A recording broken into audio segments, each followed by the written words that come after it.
An African Story. In East Africa, there was a young man who was a hunter, who loved the plains and the valleys and the cool nights on the slopes of Mount Kilimanjaro. In September 1939, war had begun in Europe, and he had travelled over the country to Nairobi and was training to be a pilot with the RAF. He was doing quite well, but after 5 weeks he got into trouble because he took his plane up and flew off in the direction of Nakuru to look at the wild animals, when he should have been practicing spins and turns. While he was flying there, he thought he saw some rare animals, became excited, and flew down low to get a better view of them. He flew too low and damaged the wing, but he managed to get back to the airfield in Nairobi. After 6 weeks, he was allowed to make his first cross-country flight on his own, and he flew off from Nairobi to a little town called Eldoret, 2,000 meters up in the highlands. But again he was unlucky. This time he had engine failure on the way, due to water in the fuel tanks. He kept calm and made a beautiful forced landing without damaging his aircraft, not far from a little hut which stood alone on the highland plain with no other building in sight. That is lonely country up there. He walked over to the hut, and there he found an old man living alone with only a small garden of sweet potatoes, some brown chickens and a black cow. The old man was kind to him. He gave him food and milk and a place to sleep, and the pilot stayed with him for 2 days and 2 nights, until a rescue plane from Nairobi found his aircraft, landed beside it, found out what was wrong, went away and came back with clean petrol, which enabled him to take off and return. But during his stay, the old man, who was lonely and had seen no one for many months, was glad of his company and of the opportunity to talk. He talked a lot, and the pilot listened. He talked of his lonely life, of the lions that came in the night, and of the elephant that lived over the hill in the west, of the heat of the days, and of the silence that came with the cold at midnight. On the second night he talked about himself. He told a long, strange story, and as he told it, it seemed to the pilot that the old man was lifting a great weight off his shoulders by telling it. When he had finished, he said that he had never told that to anyone before, and that he would never tell it to anyone again. But the story was so strange that the pilot wrote it down as soon as he got back to Nairobi. He wrote it in his own words, although he had never written a story before. Of course, he made mistakes because he didn't know any of the tricks that writers use. But when he had finished writing, he left a rare and powerful story. We found the story in his suitcase 2 weeks later, when we were packing his things after he had been killed in training. The pilot seemed to have had no relatives, and because he was my friend, I took the story and looked after it for him. This is what he wrote. The old man came out of the door into the bright sunshine, and for a moment he leaned on his stick and looked around him. He stood with his head on one side, looking up, listening for the noise which he thought he had heard. He was small and over 70 years old, although he looked nearer 85 because of illness. His face was covered with grey hair, and when he moved his mouth, he moved it only on one side of his face. On his head, indoors or outdoors, he wore a dirty white hat. He stood quite still in the bright sunshine, his eyes almost closed, listening for the noise. Yes, there it was again. He looked towards the small wooden hut which stood 100 meters away in the field. This time there was no doubt about it. The cry of a dog, the high, sharp cry of pain which a dog gives when he is in great danger. Twice more it came, and this time the noise was more like a scream. The note was higher and sharper, as if it were torn from some small place inside the body. The old man turned and walked across the grass towards the wooden hut where Judson lived, pushed open the door and went in. The small white dog was lying on the floor, and Judson was standing over it, his legs apart, his black hair falling all over his long red face, sweating through his dirty white shirt. His mouth hung open in a strange, lifeless way, as if his jaw were too heavy for him, and there was spit down the middle of his chin.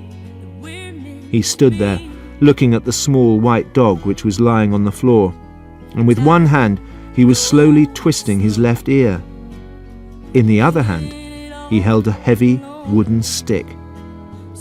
The old man ignored Judson and went down on his knees beside his dog and gently moved his thin hands over its body. The dog lay still, looking up at him with sad eyes. Judson did not move. He was watching the dog and the man. Slowly the old man got up, rising with difficulty, holding the top of his stick with both hands and pulling himself to his feet. He looked around the room. There were dirty bedclothes lying on the floor in the far corner. There was a wooden table made of old boxes, and on it a blue pot. There were chicken feathers and mud on the floor. The old man saw what he wanted. It was a heavy iron bar standing against the wall near the bedding, and he went over to it, thumping the hollow wooden floorboards with his stick as he went. The eyes of the dog followed his movements as he walked with difficulty across the room. The old man changed his stick to his left hand, took the iron bar in his right, came back to the dog, and without pausing, lifted the bar and brought it down hard upon the animal's head. He threw the bar to the ground and looked up at Judson, who was standing there with his legs apart. He went right up to him and began to speak. He spoke very quietly and slowly, with a terrible anger, and as he spoke, he moved only one side of his mouth. "You killed him," he said. "You broke his back." Then, as the tide of anger rose and gave him strength, he found more words. He looked up and spat them into the face of the tall Judson, who moved back towards the wall. "You dirty, cruel coward. That was my dog. What right have you got to beat my dog? Tell me that. Answer me, you madman! Answer me!" Judson was slowly rubbing his left hand up and down the front of his shirt, and now the whole of his face began to tremble. Without looking up, he said, "He wouldn't stop licking that place on his leg. I couldn't stand the noise it made. You know I can't stand noises like that. Licking, licking, licking. I told him to stop, but he went on licking. I couldn't stand it any longer, so I beat him." The old man did not say anything. For a moment, it looked as if he were going to hit this creature. He half raised his arm, dropped it again, spat on the floor, turned round, and went out of the door into the sunshine. He went across the grass to where a black cow was standing in the shade of a small tree. The cow was eating, moving its jaws regularly, mechanically, as it watched him walk across the grass from the hut. The old man came and stood beside it, stroking its neck. Then he leaned against its shoulder and scratched its back with the end of his stick. He stood there for a long time, leaning against the cow, scratching it with his stick, and now and then he spoke to it, whispering quiet little words like one person telling a secret to another. There was shade under the little tree, and the country round him looked rich and pleasant after the long rains, because the grass grows green up in the highlands of Kenya. And at this time of the year, after the rains, it is as green and rich as any grass in the world. In the distance stood Mount Kenya, with snow on its head, with a thin stream of what looked like white smoke coming from the top where the cold winds made a storm and blew the white powder from the top of the mountain. Down below, on the slopes of that mountain, there were lions and elephants, and sometimes during the night one could hear the roar of the lions as they looked at the moon. The days passed, and Judson went on with his work on the farm in a silent, mechanical way, taking in the corn, digging the potatoes, and milking the black cow, while the old man stayed indoors, away from the fierce African sun. He only went out in the late afternoon when the air began to get cool and sharp, and then he always went over to his black cow, and spent an hour with it under the tree. One day, when he came out, he found Judson standing beside the cow, looking at it strangely, standing with one foot in front of the other, gently twisting his ear with his right hand. "What is it now?" said the old man. "The cow's making that noise again." "She's just chewing the grass," said the old man. "Leave her alone." Judson said, "It's the noise. Can't you hear it? It sounds as if she's chewing stones, but she isn't. Listen to her. The noise goes right into my head." "Get out," said the old man. "Get out of my sight." At dawn, the old man sat, as he always did, looking out of his window, watching Judson come across from his hut to milk the cow. He saw him coming sleepily across the field, talking to himself as he walked, dragging his feet, leaving long dark green marks across the wet grass, and carrying the petrol can which he used for the milk. The sun was coming up and making long shadows behind the man, the cow, and the small tree. The old man saw Judson put the can down, and he saw him fetch a box from beside the tree and settle himself on it, ready for the milking. He saw him suddenly kneeling down, feeling under the cow with his hands, and at the same time the old man noticed that the animal had no milk. He saw Judson get up and come walking fast towards the hut. He came and stood under the window where the old man was sitting and looked up. "The cow's got no milk," he said. The old man leaned through the open window, placing both his hands on the sill. "You dirty thief, you've stolen it." "I didn't take it," said Judson. "I've been asleep." "You stole it."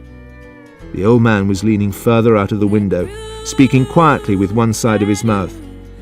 "I'll beat you for this," he said. Judson said, "Someone stole it in the night.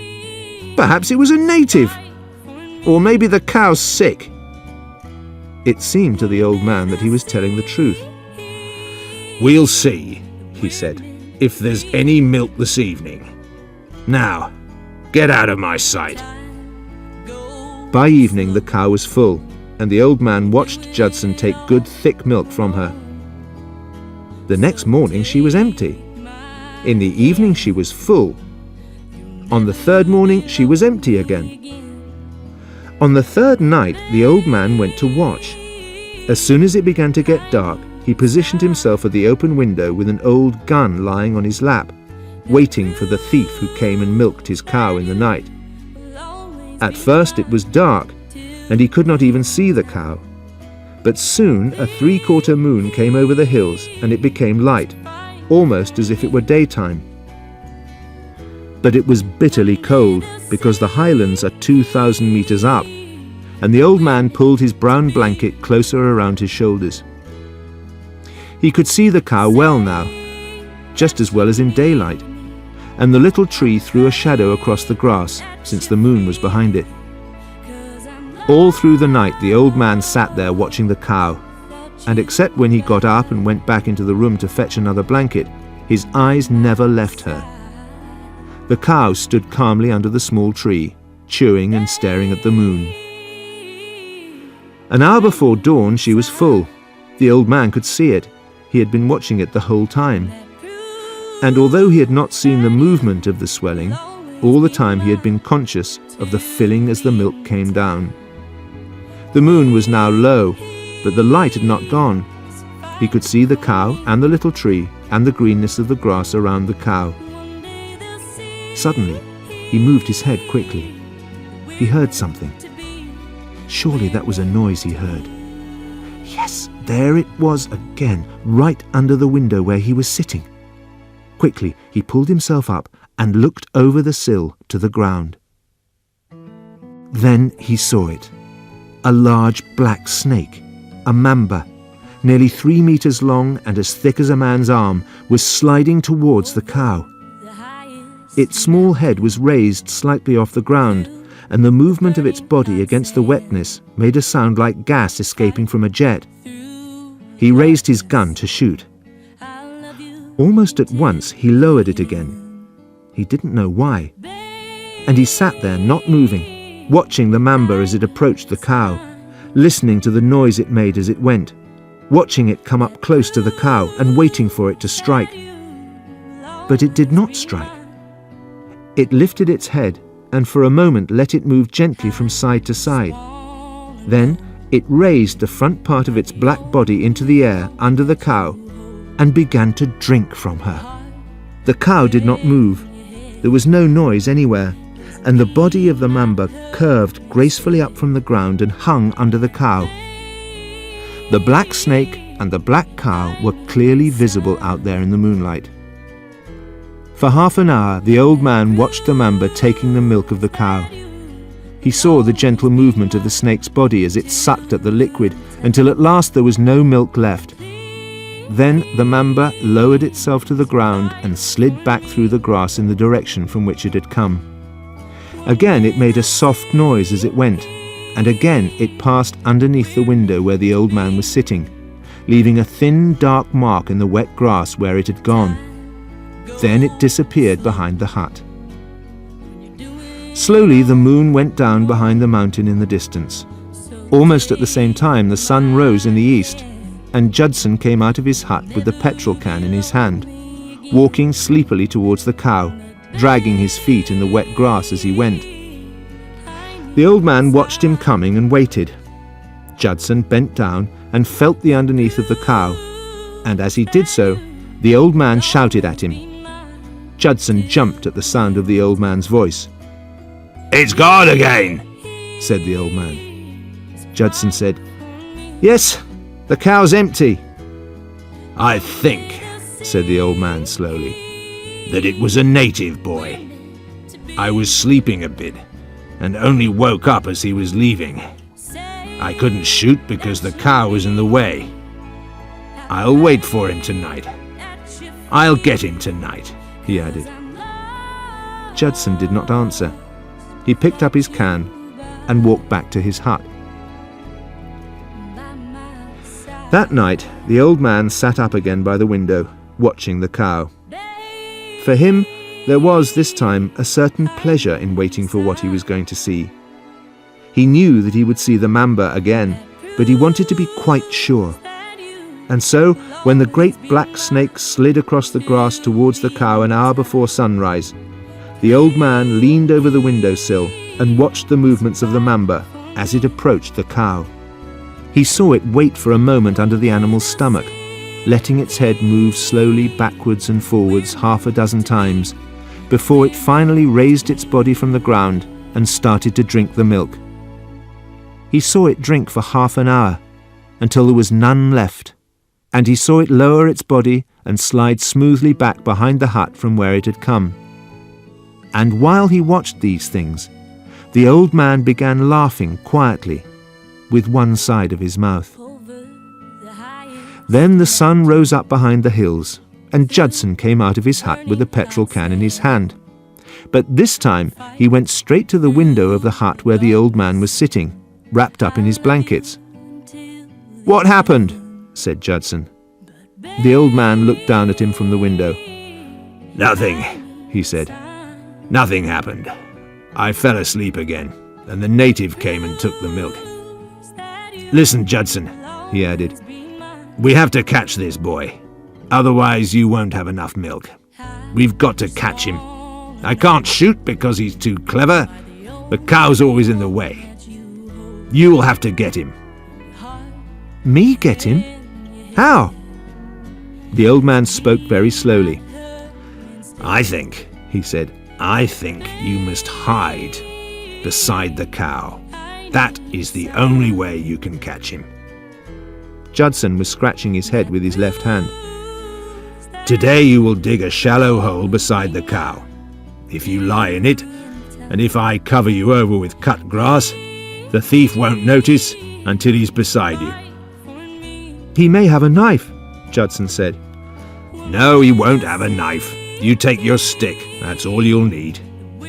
Judson said, "Yes, I'll take my stick. When he comes, I'll jump up and beat him with my stick." Then suddenly he seemed to remember something. "What about the noise the cow makes when she's chewing?" he said. "I couldn't stand that noise all night." He began twisting at his left ear with his hand. "You'll do as I tell you," said the old man.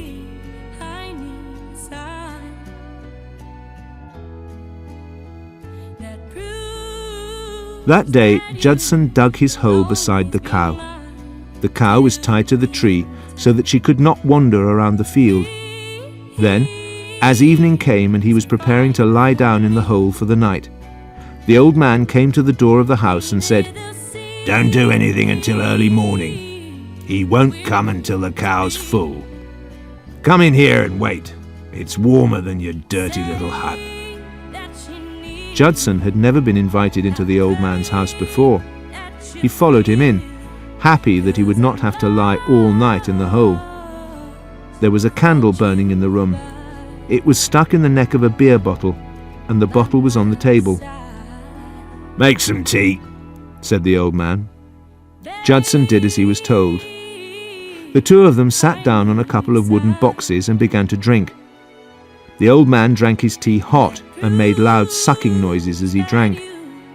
Judson kept blowing on his tea, drinking cautiously and watching the old man over the top of his cup. The old man kept sucking at his tea until suddenly Judson said, "Stop." He said it quietly, and as he said it, the corners of his eyes and mouth began to tremble. "What?" said the old man. Judson said, "That noise, that sucking noise you're making." The old man put down his cup and looked at the other quietly for a few moments. Then he said, "How many dogs have you killed, Judson?" There was no answer. "I said how many? How many dogs, Judson?" the old man shouted. Then quietly and very slowly, like someone to a child, he said, "In all your life, how many dogs have you killed?" Judson said, "Why should I tell you?" He did not look up. "I want to know, Judson." The old man was speaking very gently. "I'm getting interested in this too. Let's talk about it and make some plans for more fun." Judson looked up. A ball of spit rolled down his chin, hung for a moment in the air, and fell to the floor. "I only kill them because of their noise." "How often have you done it? I'd love to know how often." "Lots of times, long ago." "How? Tell me how you used to do it. What way did you like best?" No answer. "Tell me, Judson. I'd love to know." "I don't see why I should tell you. It's a secret." "I won't tell. I swear I won't tell." "Well, if you promise." Judson shifted his seat closer and spoke in a whisper. "Once I waited till one was sleeping. Then I got a big stone and dropped it on his head." The old man got up and poured himself a cup of tea. "You didn't kill mine like that." "I didn't have time. The noise of its tongue was so bad. The licking. I just had to do it quickly." "You didn't even kill him."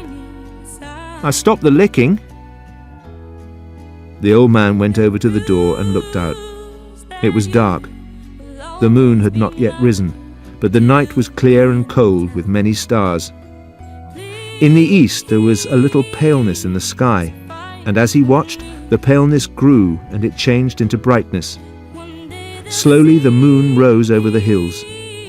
The old man turned and said, "You better get ready. You never know. He might come early tonight." Judson got up, and the two of them went outside. Judson lay down in the shallow hole beside the cow, and the old man covered him with grass so that only his hand showed above the ground. "I'll be watching too," he said, "from the window. If I give a shout, jump up and catch him."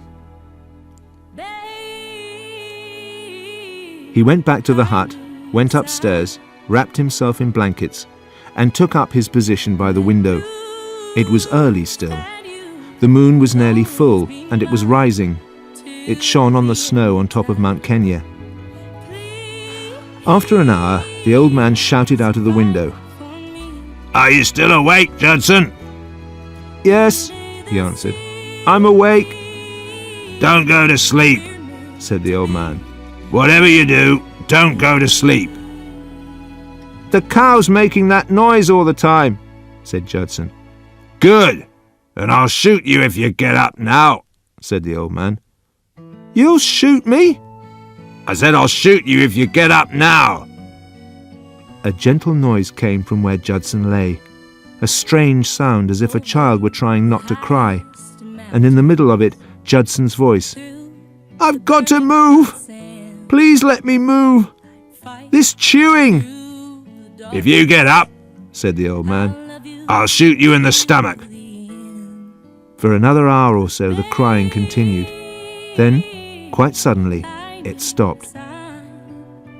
Just before 4 o'clock, it began to get very cold, and the old man shouted, "Are you cold out there, Judson? Are you cold?" "Yes," came the answer. "So cold. But I don't mind because the cow's not chewing anymore. She's asleep."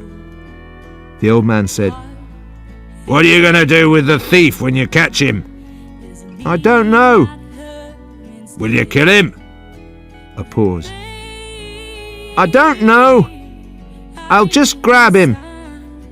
"I'll watch," said the old man. "It should be fun." He was leaning out of the window with his arms resting on the sill. Then he heard the soft noise under the window, looked out and saw the black mamba sliding through the grass towards the cow, going fast and holding its head just a little above the ground as it went. When the mamba was 5 meters away, the old man shouted, "Here he comes, Judson! Here he comes! Go and get him!" Judson lifted his head quickly and looked up. As he did so, he saw the mamba, and the mamba saw him. There was a second, or perhaps two, when the snake stopped, pulled its head back, and raised the front part of its body in the air. Then the stroke. Just a flash of black and a slight thump as it hit him in the chest. Judson screamed. A long, high scream which did not rise or fall but remained constant until gradually it faded into nothingness, and there was silence. Now he was standing up, tearing open his shirt, feeling for the place in his chest, crying quietly and breathing hard with his mouth wide open. And the old man sat quietly at the open window, leaning forward and never taking his eyes away from the scene below. Everything happens very quickly when one is bitten by a snake, by a black mamba, and almost at once the poison began to work.